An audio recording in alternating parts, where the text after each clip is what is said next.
আজকে তোমাদেরকে শোনাব কচ্ছপের বুদ্ধির কাহিনী। একটি নদীর ধারে একটি কচ্ছপ বাস করত। সে সেখানে খুব আনন্দের সঙ্গেই থাকত। একদিন সে সেই নদীর জল থেকে উঠে ডাঙায় এসে বসল।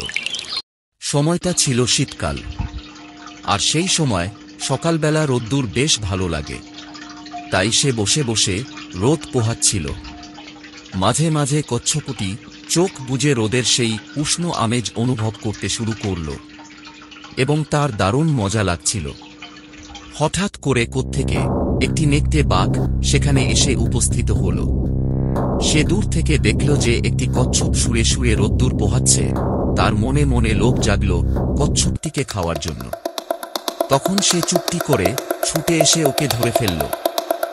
এবার সেই কচ্ছপটাকে খাওয়ার অনেক চেষ্টা করল, কিন্তু সে কোনো মতে তাকে খেতে পারল না।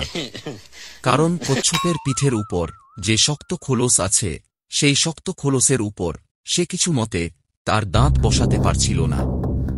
দীর্ঘক্ষণ চেষ্টা করার পর অবশেষে সে ক্লান্ত হয়ে গেল। তখন বুদ্ধিমান কচ্ছপটি বুদ্ধি করে একটি উপায় বার করল নিজেকে বাঁচাবার জন্য।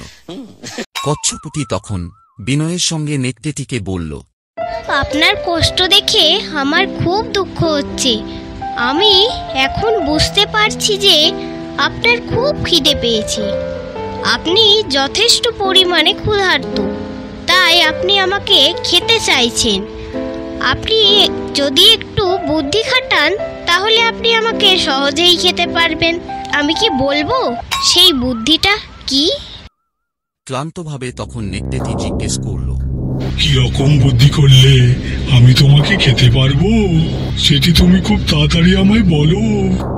তখন কচ্ছপটি বলল, আমার এই শক্ত পিঠের খোলটিকে যদি কিছুক্ষণ জলের মধ্যে ভিজিয়ে রাখতে পারো, তাহলে এটি ধীরে ধীরে বেশ নরম হয়ে উঠবে। তখন তুমি এটি ছাড়িয়ে আমাকে খেতে পারবে এবং তোমার কোনো অসুবিধা হবে না।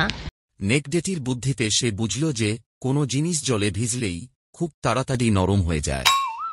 তাই সে কচ্ছপকে মুখে করে নদীর জলে কিছুক্ষণের জন্য রেখে দিল। আর কচ্ছপটি সুযোগ বুঝে সাঁতার কেটে একেবারে নদীর মাঝখানে চলে গেল, এবং সে এভাবে নিজের প্রাণটিকে রক্ষা করল। আর নেকড়েটি অবাক দৃষ্টিতে তাকিয়ে রইল। নীতিকথাটি হল, যখন বিপদ আসে তখন বুদ্ধি করেই বাঁচতে হয়। বুদ্ধির চেয়ে বড় শক্তি এই পৃথিবীতে আর কিছু নেই।